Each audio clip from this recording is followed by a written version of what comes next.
O Kremlin rebateu as alegações do governo norte-americano de que a Rússia estaria adiando as negociações para um cessar-fogo.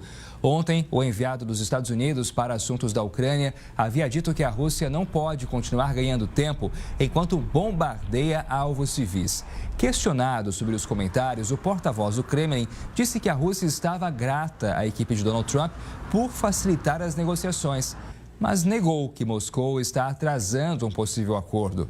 O porta-voz ressaltou que o governo russo é a favor de alcançar os objetivos com a operação militar por meios políticos e diplomáticos. E quem chega para fazer uma análise de todos esses assuntos é o Lier Ferreira, pesquisador do Núcleo de Estudos dos Países BRICS da Universidade Federal Fluminense. Lier, boa tarde, obrigado por estar com a gente mais uma vez aqui no Conexão. Como é que você vê essa questão toda da dificuldade em se chegar a um cessar-fogo, né, entre Rússia e Ucrânia? E o papel dos Estados Unidos em meio a tudo isso? A gente pode imaginar algo que parecido com o que aconteceu em relação ao Irã, os Estados Unidos de fato entrarem nessa guerra de uma forma mais efetiva, bombardeando talvez alguma questão que envolva diretamente a Rússia, ou isso está fora de cogitação, muito improvável, Lê? Jonathan, boa tarde àqueles que nos acompanham. Ora, uma intervenção militar dos Estados Unidos bombardeando alvos russos, seja na Ucrânia, seja dentro do território russo, me parece uma questão absolutamente fora de propósito, né? Na medida em que nós sabemos que Estados Unidos e Rússia são as duas maiores superpotências nucleares do planeta, né? E um envolvimento direto dos Estados Unidos, né, num confronto com a Rússia significaria os nossos piores pesadelos. Na verdade, significaria, né, a deflagração da Terceira Guerra Mundial. Bem, no contexto do leste europeu, nós estamos vendo aí, desde fevereiro de 2022, Jonathan, um longo conflito entre russos e ucranianos. E certamente um dos objetivos, né, perseguidos pela Rússia é exatamente a anexação de um conjunto de territórios, né, que corresponde a cerca de 20% do território ucraniano, que além de Luhansk, tem também Donetsk, Kherson e Zaporísia. Essas são áreas na Ucrânia de maioria étnica russa, ou seja, né, na qual a maioria da população fala russo, né, e etnicamente, ou seja, culturalmente, se identifica muito mais com a Rússia do que com a própria Ucrânia, em que pese Kiev ser o berço comum, né, dos dois países, lá remotamente, no século IX depois de Cristo. Então, assim, o que nós estamos vendo nesse momento é a intensificação, né, do controle russo sobre essas áreas que já estavam sob seu domínio, eliminando, né, aquele resquício de resistência, né, do exército ucraniano que existia até então, forçando com que, na mesa de negociações, né, o Kremlin tenha uma vantagem ainda maior pela consolidação do status quo, né, em campo de batalha. Então é isso que nós estamos assistindo, é isso que nós já vimos, inclusive, comentado aqui há algumas semanas com os nossos espectadores, né, de que a tendência era que nós tivéssemos um acirramento, né, do conflito nas últimas semanas, para que, ao sentar-se na mesa de negociações, a Rússia tivesse uma vantagem ainda maior do que aquela que ela já ostenta nesse momento.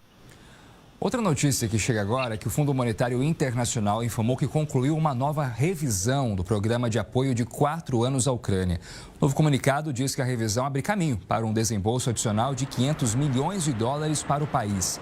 Segundo as autoridades, a guerra da Rússia continua a ter um impacto social e econômico devastador na Ucrânia. No entanto, a estabilidade macroeconômica foi preservada por meio de políticas hábeis, bem como de apoio externo substancial.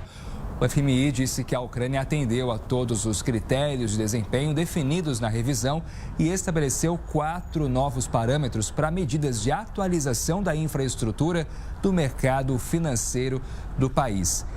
É interessante analisar, né, Lia, que os dois países, mas a Ucrânia principalmente, né, que é o país mais atingido, o país que mais sofre com tudo isso, está tendo que manter a economia ativa, né? As pessoas têm que sair de casa mesmo em meio à guerra, ou seja, a economia tem que girar mesmo um cenário de conflito que já dura tantos anos.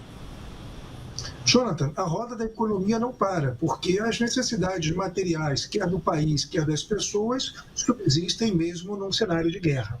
né? Esse anúncio do Fundo Monetário Internacional ele é importante, né, para a manutenção dessa ordem mínima econômica na Ucrânia, até porque ele começa a se aproximar daquele patamar de 15,5 bilhões de dólares, né, que foi o programa de 4 anos aprovado previamente pelo FMI para auxílio da economia ucraniana.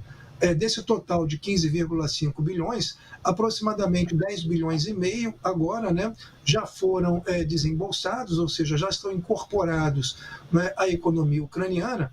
E esse recurso, né, como a gente vem dizendo, ele é absolutamente essencial para a manutenção dessa vida econômica na Ucrânia. Agora tem, né, como sempre, uma contrapartida interessante, né?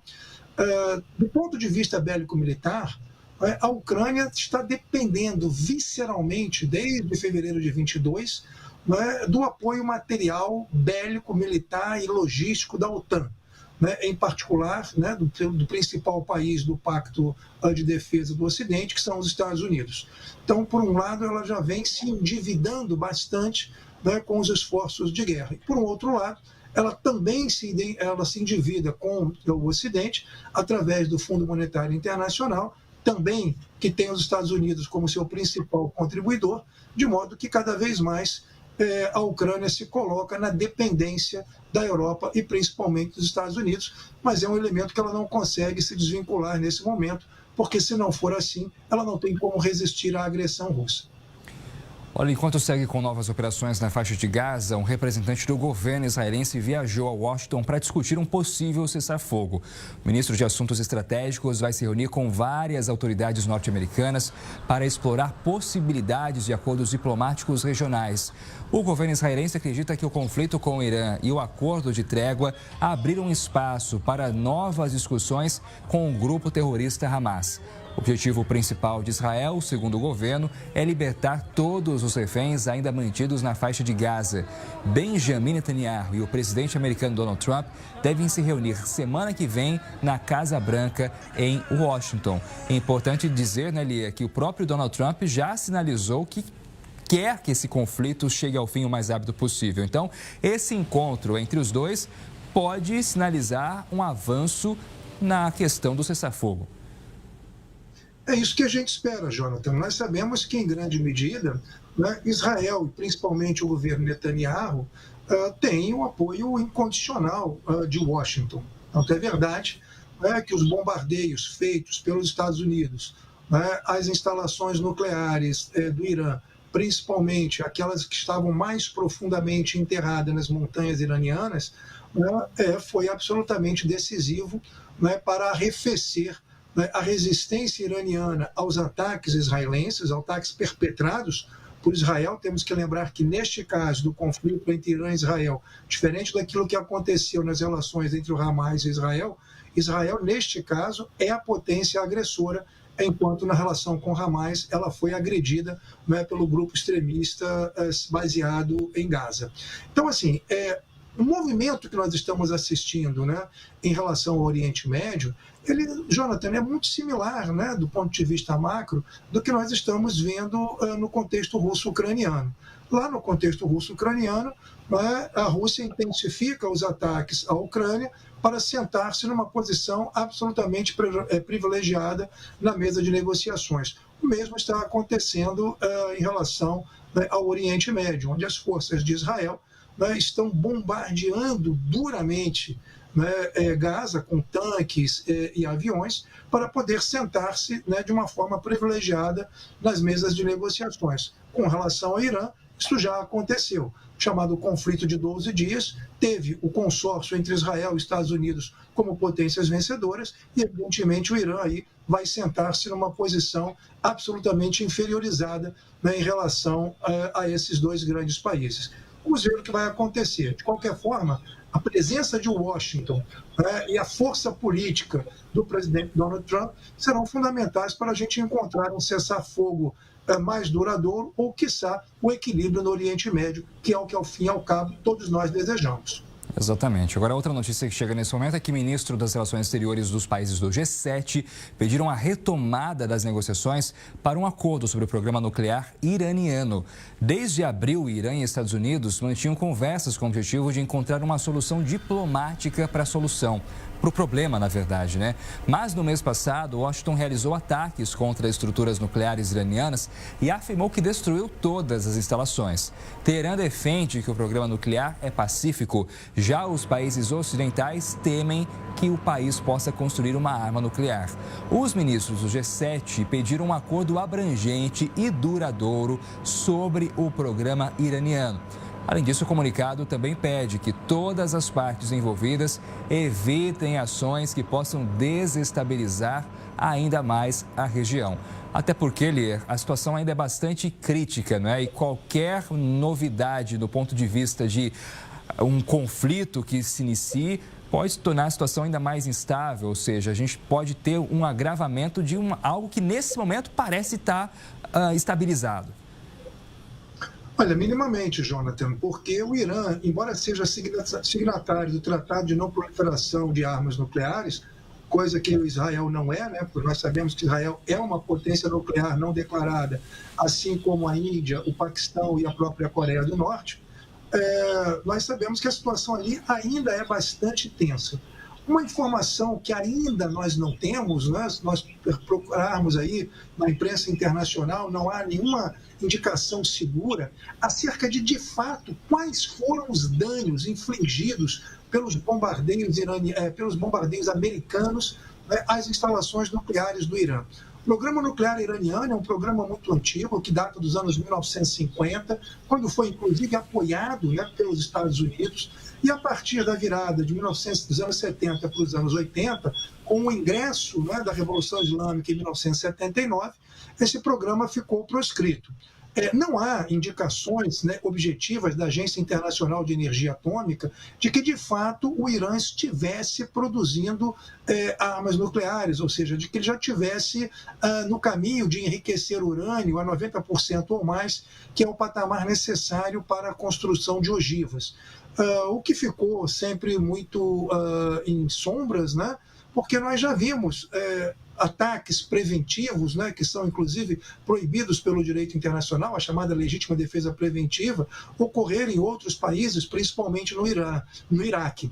Mas o que nós esperamos, e é isso, né, que as principais potências europeias estão, ou em função disso, que as principais potências europeias estão trabalhando nesse momento, é que de fato nós possamos chegar a um acordo mais amplo. Um acordo mais amplo, Jonathan, que diga respeito não apenas ao programa nuclear iraniano, né, e aos fins pacíficos que o regime de Teherã alega que esse programa de fato tem, mas fundamentalmente um acordo macro que possa estabilizar, né, as relações políticas no Oriente Médio.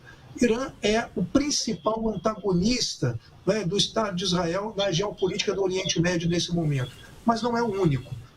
Além dos países como o Iêmen e tantos outros, nós também temos grupos insurgentes, beligerantes, extremistas, enfim, que também desafiam a existência do Estado de Israel e, de alguma forma, contribuem para a instabilidade geopolítica na região. Por um outro lado, a própria política externa israelense também não tem ajudado a estabilizar a região.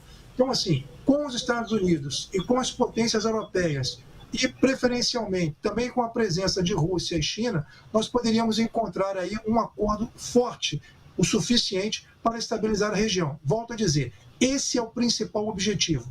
Não é necessariamente o programa nuclear iraniano. Isto é um item de uma agenda muito maior, que é a necessária estabilização do Oriente Médio. Lier, muito obrigado pela análise aqui no Conexão Record News. Boa tarde para você. Jonathan, boa tarde. Um grande abraço a todos. Um abraço.